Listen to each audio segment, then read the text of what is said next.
Welcome everyone to Talent Experience Live, the show that covers everything that you need to know in talent acquisition, recruiting, talent management, and of course, human resources on a weekly basis. We come live to you every single Thursday at noon Eastern time on your favorite social channels, whether that be Facebook, whether that be LinkedIn, whether that be YouTube, and you're kind of scrolling through some videos on your lunch breaks.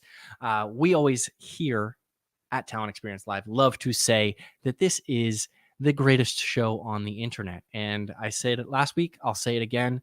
No one's told us otherwise, so we are going to continue to say that. That's right. It is better than The Last of Us. It is better than the latest season of You and everything in between. And we are excited to bring you another episode today. I am your host, Devin Foster, and of course, Talent Experience Live is proudly brought to you by the good folks here at Phenom, whose purpose is to help 1 billion people find the right job. Of course, that's not a typo. That is our purpose.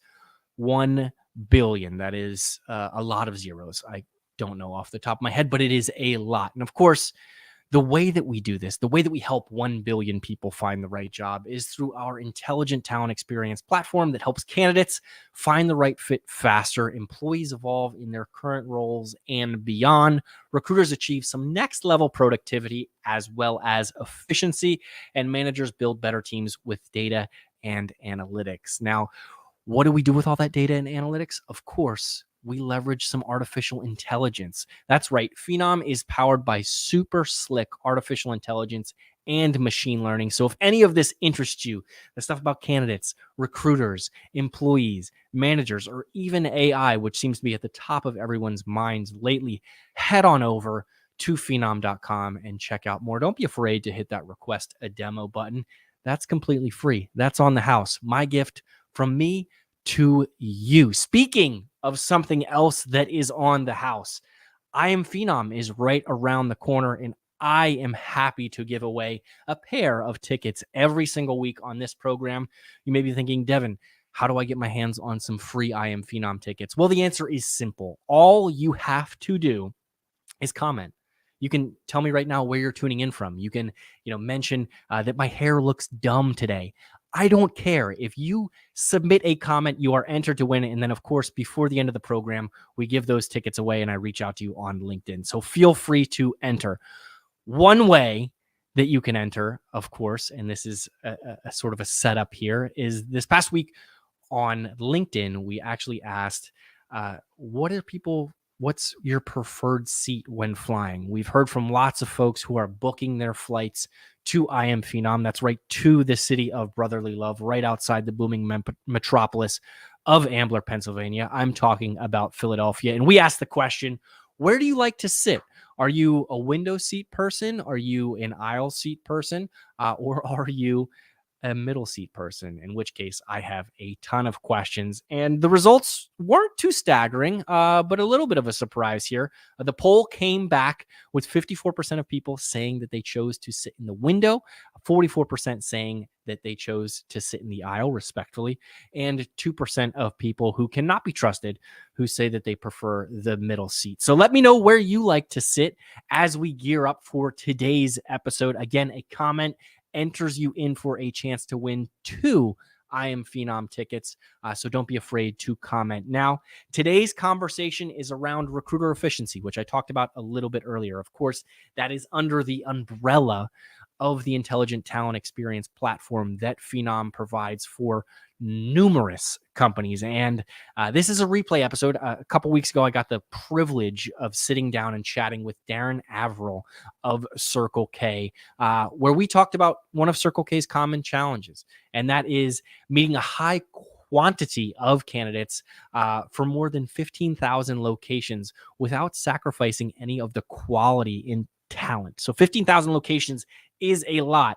And we all know that talent acquisition acts as a funnel. You have to have the top of the funnel filled in order to get folks through the bottom. So what Darin, who is head of global talent acquisition and strategy at Circle K, and I talked about was how they are really balancing this through hiring workloads and reimagined processes, as well as automation to really make high volume hiring more efficient and effective. So, without any further hesitation, let's see what Darin has to say.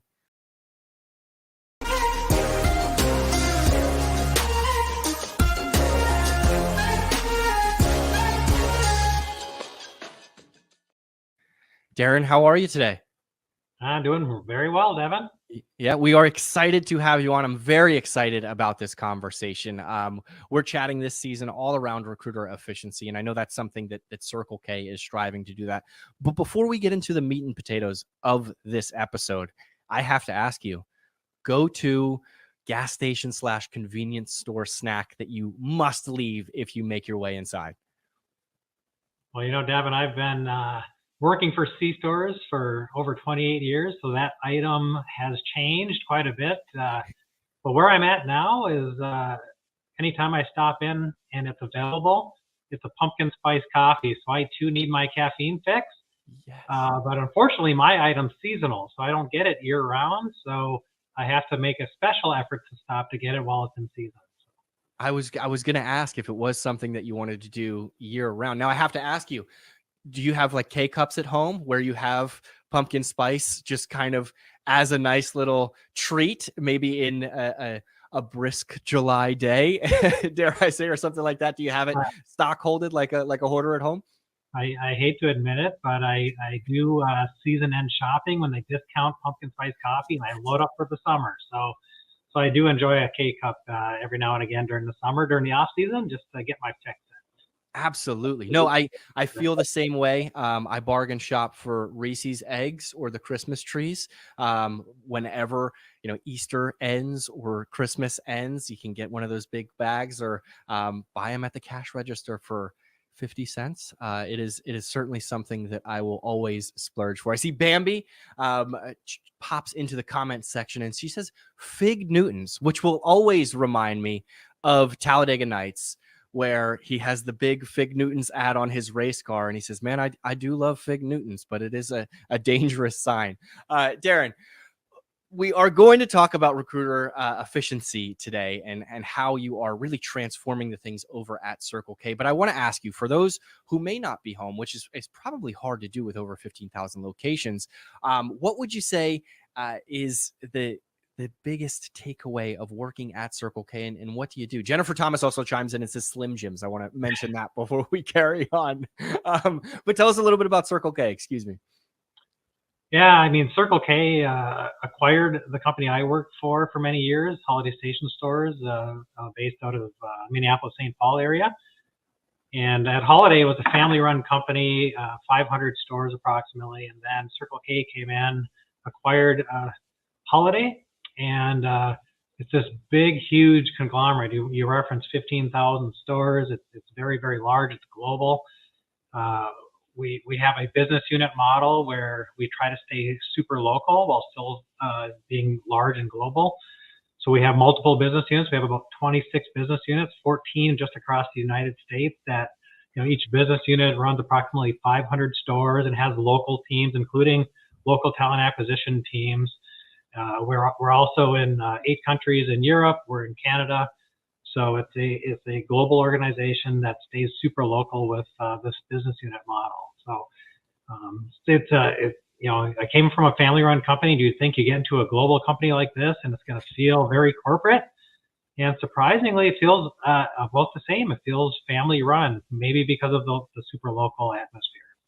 Yeah, I mean, you mentioned the locations scattered throughout the United States as well as internationally. I imagine that a Circle K looks vastly different in a country like Ireland, where I know you have a good foothold, versus one that is located in Pennsylvania or something along those lines. But I have to ask you, from the perspective of being global, is there a challenge that no matter where a Circle K is located in and throughout the globe, that you frequently have when it comes to accessing talent? Is it a shortage of talent? Is it an application process? What does that look like that is really universal for all of your locations? On a global scale, one of the things that I've encountered is that the problems of talent acquisition are very localized. And having a one solution that can handle the differences between the local areas is one of the strategies that I've embarked on. Yeah. For example, in Europe, our candidate flow is massive. You'll get 200 candidates to an open role for a store level position, where in the United States, you might only get 5 or 6 people for those roles, if even that. So the talent acquisition challenges are very different. In Europe, we got to focus on recruiter efficiency because there's just so many people to get through to find the quality candidate. Well, in the U.S., we need to be more streamlined on the candidate experience and make sure that they're getting through the funnel and that we're quicker to respond when they do get through the funnel. So having more automation and that sort of solution in the United States and Canada is different. So really what I've found is that the talent acquisition struggle at a global level lens is it's just varied based on the local areas. Even within the United States, we have pockets that get really good candidate flow and pockets that get no candidate flow. So we have to have a solution that adapts.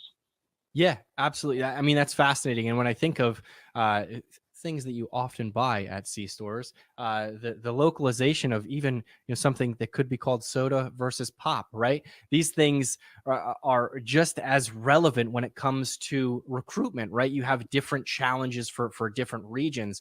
One thing that I want to ask you about when I think of convenience stores in Circle K, I think of them being open 24/7, right? Folks, have to run out. I can't tell you how many times with a 17-month-old in my house, I've had to run out and go get some milk, right? So these things happen. When you talk about automation, how important is that when you are having potentially an influx of candidates in the wee hours, of the evening, right? Where someone may be at their shift at a competitor or a different location or a different industry maybe, and they say, you know what, I saw a sign for Circle K today, I want to go ahead and apply. What does that automation look like, and how may it be different for some of your corporate roles? Yeah, we definitely have 2 verticals in our talent acquisition. We have our store level frontline worker where we need a lot more automation and efficiencies. And then on the, let's call it non-store, the support center or office side, we need more AI to help match candidates to roles and take advantage of our pool of candidates. So we're using CRM services to do candidate matching on the non-store side, and that's super helpful on identifying the right talent for the right roles based on skill matches and just their profile. If we talk about the store side for a minute, that's obviously where our bigger challenge is on staffing. We hire huge volumes of candidates every year. We are open 24 hours. We don't get as many applicants on the overnights, but what I've been working to install is an automated way of identifying the top talent. And in certain situations where we struggle to find those talents in certain stores, particularly like in overnights, we'd turn that automation on at the store level on a case-by-case basis. And then if a candidate is qualified as the strongest match candidate based on the criteria we've built, we can generate an offer based on that computer screening, basically skipping the interview, skipping the meet and greet with the store manager and say, hey, you're a top candidate. You're probably going to get hired someone else. If we wait a day or two to pursue you, we're going to offer you a job right now. And then even more so than that, it's layering and self-scheduling. One of my goals across the board is to not have candidates waiting for us to reach out to them, but letting them take control of their journey, self-schedule an interview, assuming they pass the screening criteria that we've established, and move them through the funnel on their pace so that they feel like they can meet with a recruiter and not wait for us. Yeah. And really, I mean, one of my goals is to get them to quit applying at other places, right? If we can make them feel like, hey, we are able to move quickly through Circle K and get a job, hopefully they just stop looking, because part of the challenge we have is candidate ghosting and them either not responding to calls or scheduling interviews and not showing up for interviews. And I think part of the reason why is because someone else pursued them quicker, or they ghost us because someone else may have had a better offer. So really, we just want them to stop looking and let them know that, hey, we're interested in you and we're going to move you as fast as you want to go through this funnel. Yeah. No, I mean, from the perspective of, you think of maybe, some mom and pop stores that may be in any town in the United States, and what their interview or application process could look like. It could be someone walking into a storefront, filling out a paper application, and meeting with the manager, the owner, whoever it may be, that same day. And we had a discussion. I believe it was a webinar with True Green a couple weeks ago, a lawn care organization, and they mentioned that you're not just competing for C-store workers or lawn care workers or whoever it may be. You're competing with every organization that is offering things. You're competing with the malls, you're competing with the web retailers, everyone in between. So you mentioning some of those automation pieces and potentially stopping someone from applying, or even getting offered before having a face-to-face conversation, I think is exciting. And I think it's exciting from the perspective of, Darin, if you or I are applying for a job, we've decided we want to take that next step in our career. I know for me, if I get an interview, I'm going to tell my fiance, I'm going to tell my family, I'm like, I am excited to interview with XYZ company. And I want to wait and see what comes to fruition from that before I, fill out an application again. Now, some folks may be, filling out 3 or 4 applications, but the first one to get back to schedule an interview, the first one to get back to schedule an offer is oftentimes the one that wins. You mentioned there are some extenuating circumstances, of course, could be compensation, could be anything in between, maybe shift work for whoever that works for. But overall, having that self-sustaining and process for a candidate, I think sounds very advantageous. I want to ask you, Darin, specifically, with your candidate pool for C-stores. Oftentimes when we have guests on the program, we talk about desktop career sites, and how beautiful they need to be, and including video and things like that. I would go out on a limb and imagine that a lot of your applicants probably aren't applying via desktop computers. Is that a safe assumption? And what kind of tools have you used from a mobile perspective, if the case, to help increase that candidate pool that you said maybe a struggle in some areas? Yeah, for sure. We have about 80% of our candidate flow in North America applying via mobile. So it's a significant portion. Surprisingly, in Europe, that's only 60%. So it's really in North America where we see that biggest number. I think in Europe, the reason why is because a lot of companies require resumes to be uploaded, and it's easier to do that on a desktop. But here in the United States and Canada, we definitely need to be mobile friendly, not just friendly, mobile optimized.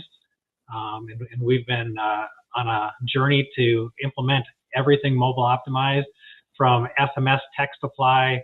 We're working on a pretty sophisticated chatbot feature where they can apply end to end via the chat. Rather than redirecting to an application, we'll just have them have this conversation with the chatbot and fill out their application straight from the chat. But then we've also implemented what we call hosted apply, because we've been victim of an ATS that doesn't have a mobile optimized application. It's okay on mobile, it plays on mobile, but it's not optimized. It's got friction points like creating an account at the front end. So we have, I guess you can call it an overlay. We've taken an application hosted by our career site vendor, which happens to be Phenom. We call it hosted apply. It's kind of layered on top of our Workday application, which is our ATS. And we're able to provide a more seamless candidate experience, especially on mobile, where it doesn't redirect to another site that's completely rebranded. Instead, they stay on the same branded site. We ask the same questions as the normal application. Everything feeds into our ATS, creates the profile the same way, but we are able to remove friction points and be mobile optimized to take advantage of that 80% of people applying on mobile. Yeah, no, and that makes sense to me from a perspective. I think we as humans in 2023 are programmed that when we see a pop-up to log in or something, we close out of it. right? We think, oh no, I'm going to have to pay for this. Happens to me all the time when I'm trying to read an article on Forbes or the New York Times or the Athletic or wherever it may be. Once I use up that one free article that they leave, I have to find the news on the story that I'm looking for elsewhere, and it's a bad experience from gathering news, but also if you're giving candidates a hurdle, to move forward in that process, you have to see, a drop off there, or maybe even not, because you don't see the number of folks that land on your career site that get to that point. You're only tracking after that point. So I know that's something that you had shared with me previously. And one thing that I always love to describe, Phenom as when it comes to the career site, whether it be on mobile or desktop. Darin, stick with me on this analogy, but it's a birthday cake, right? The inside is the structure of the cake itself. It is the pound cake, the fluffiness, the whole nine.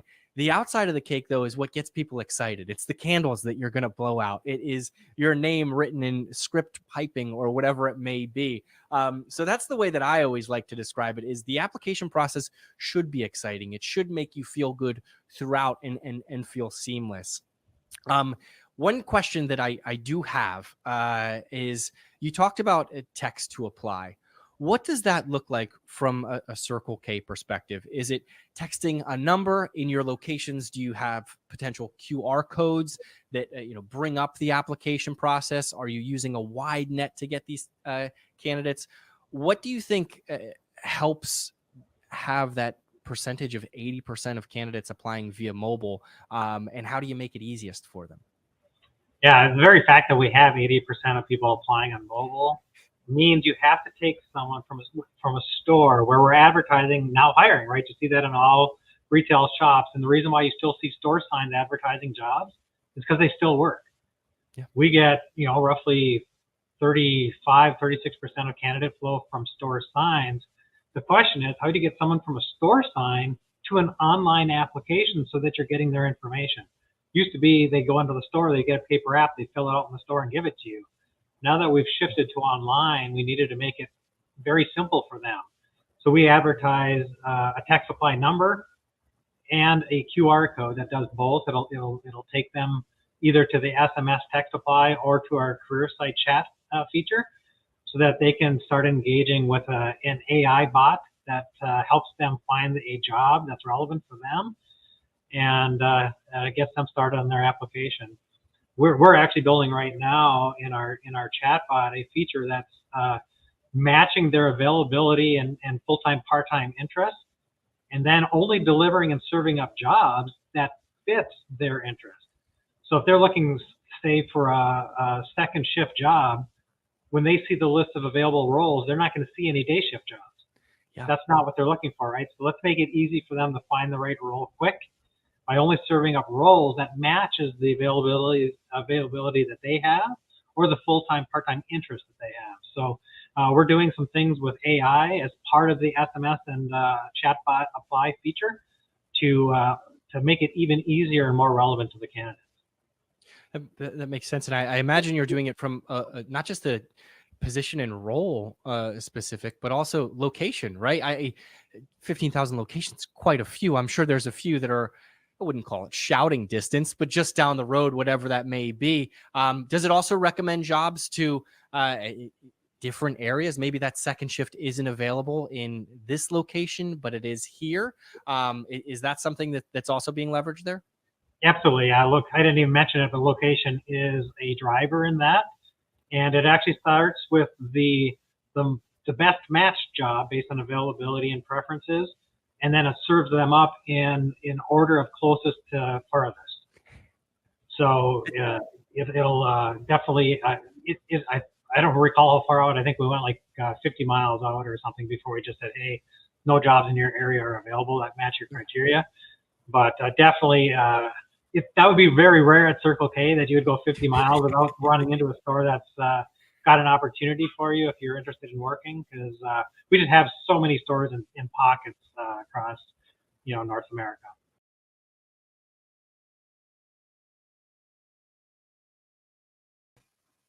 I love re-listening to this conversation with Darin. So much great, insightful tidbits that you can take back to your recruitment team. One thing that really jumped out at me was text to apply. It feels almost second nature at that point to have that as a part of your recruitment process. But it really is successful for some of those frontline roles where candidates may be on the go, where they may be working some of those overnight shifts that Darin talked about, where they're not going to be able to get a hold of somebody. So the use of AI and chatbots and texting are vital to them really creating a great candidate experience. The other thing that I want to highlight is making it as easy as possible for the candidate. We've all seen the memes of please insert your background information and then upload your resume. It's the same information. We're just regurgitating it in a different way. Removing that from the process and really getting to the meat and potatoes of what you're looking for in a candidate is only going to make you more successful. These are the sorts of topics that we are going to talk about, and even some future topics coming up March 28th through the 30th at I Am Phenom. I mentioned at the top of the program that you can enter for a chance to win 2 free tickets, and there's no forms required. All you simply have to do is comment here, whether it's your name, if you say hello, if you say you wish it was Friday. All of those are entries into a chance to win 2 I Am Phenom tickets. So feel free to hop into the comment section. Also, the icebreaker today was, are you a window, a middle, or an aisle seat person? Would love to hear from you. With that being said, let's get back to the conversation with Darin and how they are reimagining the process at Circle K in order to really find a more successful talent acquisition strategy. Here's Darin. I imagine as the organization grows and sees success and you look to expand to add locations, that gives you a nice candidate pool to start off with, right? Where some organizations, if they are looking to a space that they don't have an existing presence, you kind of already have that built in. I want to ask you, we talked a lot about streamlining the process for candidates. But when it comes to after they've hit apply, they feel good. What part of the process do you think takes the longest? Was it that scheduling before you started to automate that? Is it the actual interview before you started automating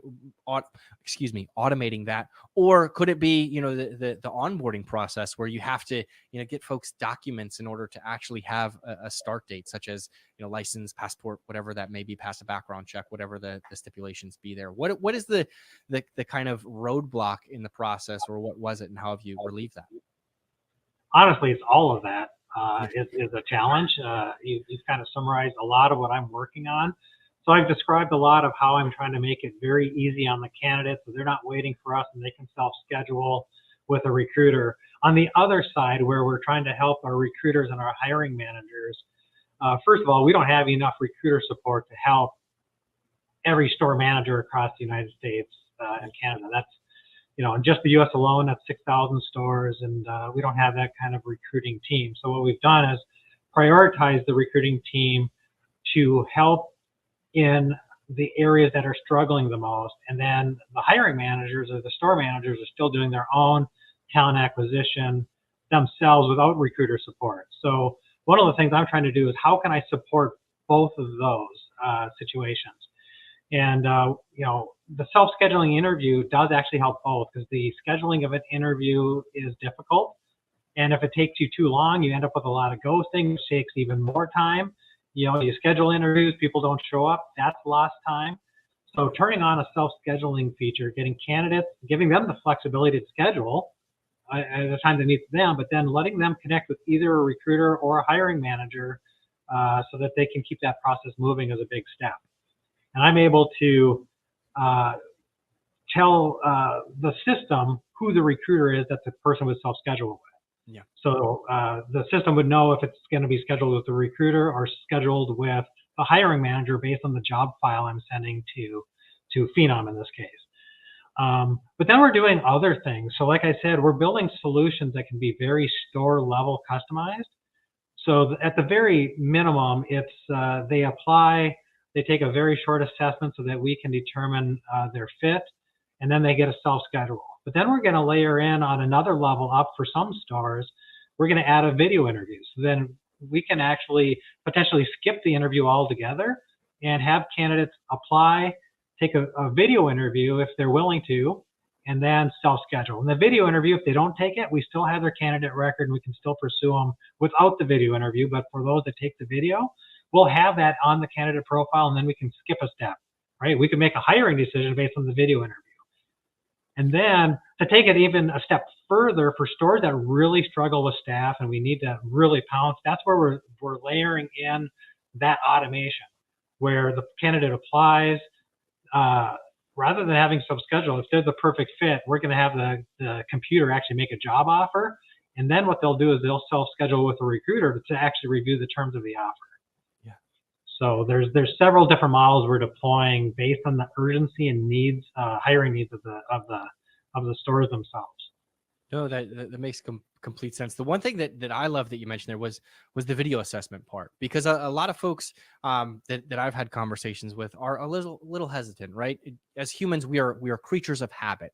But as we look at this new generation of talent that is coming up, where everything, quite frankly, is on video, and you mentioned some of your top candidates, they may not have a resume, right? They may not have that document on their phone. And if 80% of your candidates are applying via mobile, that's a roadblock for them. They are going to abandon the process. But allowing them to potentially record themselves, share some of their experiences. Hopefully it's not the strengths and weaknesses question. I am not a fan of that one, but neither here nor there. Share some of their experience of, what their previous employment was, what their goals and aspirations are, why they see themselves as a good fit.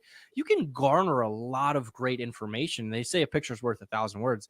I think a video might be worth 1,000,000, and nobody needs to have 1,000,000 words on their resume, Darin. I'm gonna say that pretty safely. But it's an exciting thing. It's innovating, and you're reaching a new pool of candidates, and also getting that vital information for a recruiter to make a decision, or even to have that process automated to make a decision. I want to ask you, for some of those locations that may be struggling for talent, right? Do you have any campaigns that you're running in those areas or in the surrounding areas?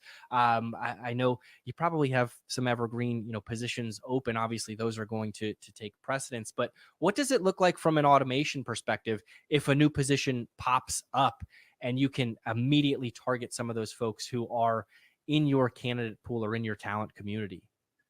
And some of the tougher to fill stores where we have candidate flow problems, it's tough to be a recruiter, right? Because you can do a lot of recruiting and just not get any candidate traffic, and you get to a point where you've exhausted all your ideas. It's like, what do I do now?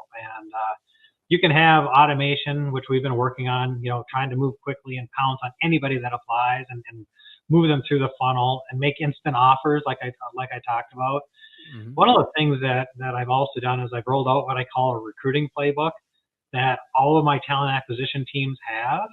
And it walks through the guidelines for, okay, I'm a store manager, I'm starting to hire. What do I do at the store level to make sure that I'm optimized for recruiting talent? Putting up store signs, talking about referral bonuses to my employees. It's got a checklist for all the store managers. But then if you're a market manager or a district manager supervising a store, I have another list for them. Okay, I got a store that's struggling.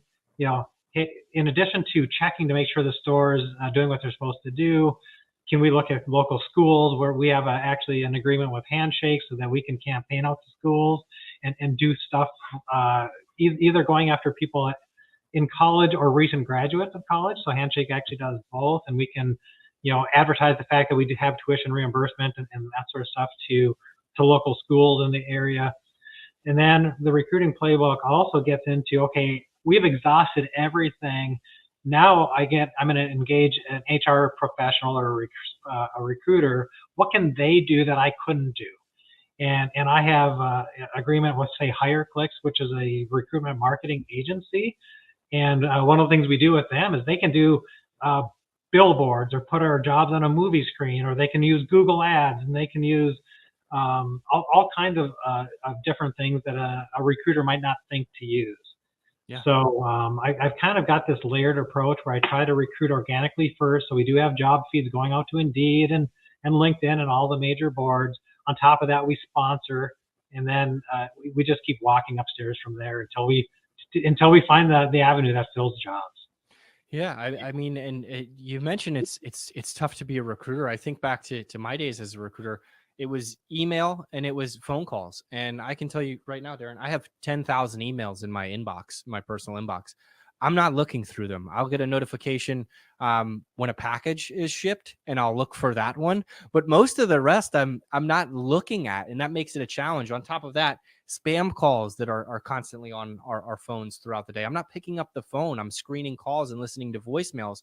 So what you mentioned from that recruitment marketing strategy, I think is really impressive, because I always say that recruiting and sales is very synonymous, right? You're selling an organization, you're selling a position, a dream job to some folks. So in order to do that, you have to market, and the ways that you mentioned, via movie screen, via billboards, via banners, whatever that looks like, even on the back of trucks, or something along those lines, it's going to be advantageous in the amount of eyeballs that you see, or that, excuse me, that see those advertisements. That's your candidate pool, right? That's who you're going after, on top of the things that you're doing at universities with Handshake and things along those lines. I want to ask you, with this goal of automation and being able to hire someone almost instantaneously, is that something in your strategy that you are planning on leveraging, or are excited to leverage, where you can say, maybe it's hello to hired in 3 minutes, or apply and get an offer instantly, whatever that, almost like an instant winner campaign from McDonald's or something like that. I think of the Monopoly game. But is that something in your plans, where it is building that excitement and someone saying, all right, I don't have to invest a tremendous amount of time to find out if this job is right for me, or if I'm right for this organization? Yeah, right now, because we're pretty new in this space, I'm building out that instant hiring model where they're going to be offered a job as soon as they submit their application. If they fit all their criteria. If they don't fit the criteria, we'll offer them a video interview, and then we'll make a hiring decision based off the video interview. So then when they schedule that meet and greet with their recruiter, they'll get an offer as soon as they get on the call. So that's as close to, hey, you're going to be hired right away.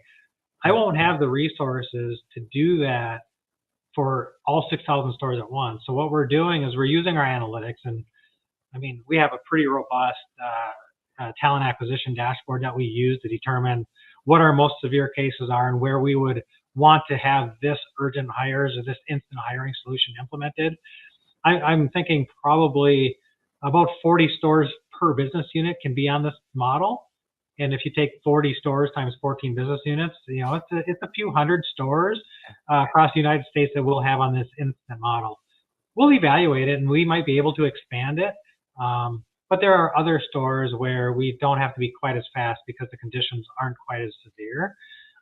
We want to make sure that we do this in a way that's still candidate friendly and it doesn't get weird for them, right? So we're kind of putting our toes in, getting it right, and then we'll see how we can scale it. Because the last thing I want to do is have an instant offer done, and they show up to a store and say, "Hey, I'm your new employee," and the manager says, "I don't know anything about it." That would be a problem. So we want to make sure that we have recruiter support for this model and that sort of thing. So, but yeah, it's the need is definitely there. We're building that out as we're speaking, and really excited to kind of see where this goes over the next year or two. Yeah, absolutely. It sounds exciting. And I'm thrilled to hear that you are taking your time and making sure that you're not jumping into it too fast. Last week, I had a conversation with Bradley Cooper. No, not that Bradley Cooper, but a different Bradley Cooper from Sasser Workforce Solutions. And he mentioned that one of the mistakes that they made when rolling out some of their application process and making it as easy as possible was they forgot to add location. They assumed that when somebody clicked on a job, they were going to have a close enough radius to where this individual may be, or individuals may be. But they kind of had to backpedal a little bit and say, we have all of these candidates in our pool now, but we don't know where they're located. We thought we could do it from zip code or area code, but that isn't always the case. So they took it back a few steps and were able to roll out. But your process of rolling out, making sure that it works and avoiding that, hey, I got an email, a letter, whatever it may be, a phone call that said I'm hired, I'm here for my first day, and not to have a manager notice. The candidate experience continues throughout the application process. It continues throughout the onboarding process. It is really up until that person starts their first day and when they're on scene. So it makes sense that is a big aspect of your rollout here. I want to ask you, Darin, this has been an amazing conversation. I want to thank you for jumping on, but is there anything that you wanted to add, or any challenges that may have come up, anything you're excited about in the future that I may not have asked? No, I mean, I've described several processes, and the fact that we're going to scale this slowly. Part of that is that our operators need to be comfortable with the process as well. So there's kind of a, you have to sell it to them and ensure that they understand what it is that they're getting and how customizable it is. And that's part of the reason why I have literally 4 different options based on the needs of the store, starting from a simple application where the recruiter or the managers are still doing what they do today. Then we do the self-scheduling, we do the video interviewing, we do the instant hiring, because the comfort level isn't going to be there right away. I have to earn their trust, prove that the solution works, and that's why you start small as well, and I give them different options.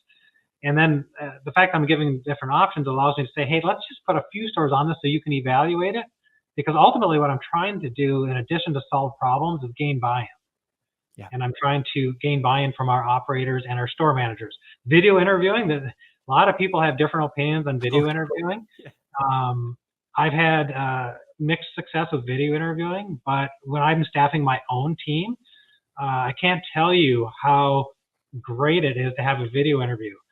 That way you're asking the exact same questions to every single candidate, so it's very consistent, and it makes it a lot easier to compare applicant to applicant when you ask the same questions. So I've actually thoroughly enjoyed video interviewing myself, but I have to get other people to see that same value. And the only way to do that is to actually let them try it and get them on it. So that's part of it. The other side we didn't talk much about is the non-high volume, the office level or non-store functional support, leveraging a CRM. When I first got a CRM a few years ago, I'm like, it's great. It gets candidates in there. You can re-campaign out and do those types of things. But over the last couple of years, I've really learned the value of capturing leads. So using a career site that actually captures leads. So many career sites brand content, but then they redirect to like an ATS career site, but they don't capture any leads. That lead generation is huge to match candidates that had interest but didn't apply to our open roles so that we can have the recruiters re-engaged. So we talked about, hey, how do recruiters go and fill the funnel when they don't have a funnel? Capturing leads on the career site is a good way to do that. So we didn't talk about that, and that's been very successful. Having an ATS or a CRM rather that has cloud technology where they scrape open profiles of people that didn't even touch our career site or apply and matches them to our open jobs so we can pull them in and then engage talent that way too has been super helpful. So using the AI technology in the CRM for above store roles or non-store roles has been wildly successful. Obviously, you have to optimize the AI by uploading a resume or entering some skills, but I'm seeing more value in that solution than I originally even thought when I brought it on. Yeah. No, that's exciting stuff. I mean, it's funny that you mentioned one thing that I wanted to jump back on was you mentioned how you're rolling out a lot of these things and, some people aren't comfortable with it. Right. And what I think of is I've been driving, ever since I was 16 years old. I've never hopped behind the wheel of an electric car or any of these automated car solutions. It's intimidating, right? I know how to drive. I don't know how to drive stick. That's something that I do need to learn how to drive, but neither here nor there. Getting in front of what looks like a giant iPad in a car and hitting drive on your own, it sounds scary. So rolling these things out, step by step. And then what you mentioned is some of the advantageous pieces that come from leveraging it across, the business as a whole, not just for your store locations, but also for your corporate locations. I think leads are a huge thing. It's something that I fall victim to on e-commerce sites. I will, I'll be logged in. I'll click on an item that I like. I'll be on LinkedIn later that day and it'll serve me up ads on the right side of my screen. It follows me around the internet. So all of these things are vastly important, and sales and recruiting are synonymous. I'll say it again. So it's awesome to hear that you are doing all of these wonderful things. Darin, I want to thank you for spending Groundhog's Day with me. Hopefully this was spice things up. It didn't feel like Groundhog's Day for you, but hopefully you are able to remove some of these repetitive tasks that have been happening, opening up your talent funnels in both store locations as well as in the corporate offices. And I look forward to potentially circling back with you in the coming months, maybe even years, where you have these things flushed out and everyone is on board with the automation, and your candidate pipelines are completely full and there's success all around. So I can't wait for that. But in the meantime, I wish you nothing but the best, and thank you for joining. No, I appreciate it. And, unlike you, I'm actually ready for summer now. I've been sitting in below zero weather for a while. So, I'm kind of hoping that the sun stays hidden where I'm from and we have an early summer. Yeah. Are you a big road trip guy in the summer? I imagine you like to hit the open road, or do you like to travel somewhere tropical? A lot of time at the cabin. Okay. Love the tropical, but we tried to do that in the winter so we can get a break. Yeah. That makes sense. Awesome. Well, thank you so much. I hope it warms up for you. I'm going to enjoy my Northeast cold for a little bit longer. But in the meantime, have a great rest of your day and enjoy your weekend. Thank you, Davin. Appreciate you having me on. Have a good one.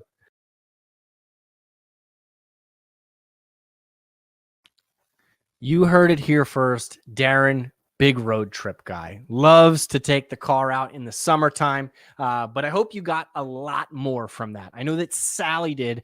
She also mentioned that she is a window seat person. That is the only correct answer, Sally. So congratulations. And I also want to congratulate you on winning 2 I Am Phenom tickets. I will be reaching out to you after the live stream, but I hope you enjoyed the conversation with Darin. I know we talked about numerous things, such as video scheduling, self-selecting, video assessments, self-selection scheduling, chatbot, and everything in between. All of those things, of course, will be covered and at I Am Phenom coming up March 28th through the 30th. Sally, I will see you there with your 2 free tickets. Hopefully you get a window seat for the flight. There are no rules in airports. You can have a cocktail at 8 o'clock in the morning. You can wear your sunglasses inside. You can wear sweatpants, but the only rule is you should probably sit in a window seat, unless, of course, you have very long legs, and then you can sit in the aisle. Neither here nor there. This was an awesome episode with Darin. If you missed any of it, you can check the blog recap at phenom.com/blogs. Or you can always watch the replay here on LinkedIn or on YouTube. And we try and chop some nice clips for everyone so that if you can't catch the whole episode, at least you get some of the key talking points that Darin mentioned. So look out for those on your social feed. Do not be afraid to like, share, and subscribe while you are engaging with Phenom content. Don't forget to sign up for our upcoming webinars. I know we just had a good one called Love at First Sight, all around candidate experience and career sites. That was with Regions Bank, and that was a fantastic webinar as well. Next week, we're going to talk a little bit more AI.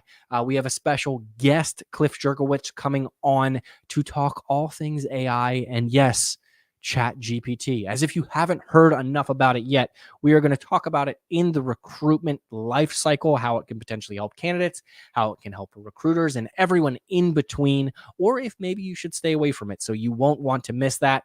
As always, it will be Thursday, noon Eastern time. I can't wait to see you there. I look forward to the conversation with Cliff, and I hope everyone has a fantastic Thursday and a great weekend.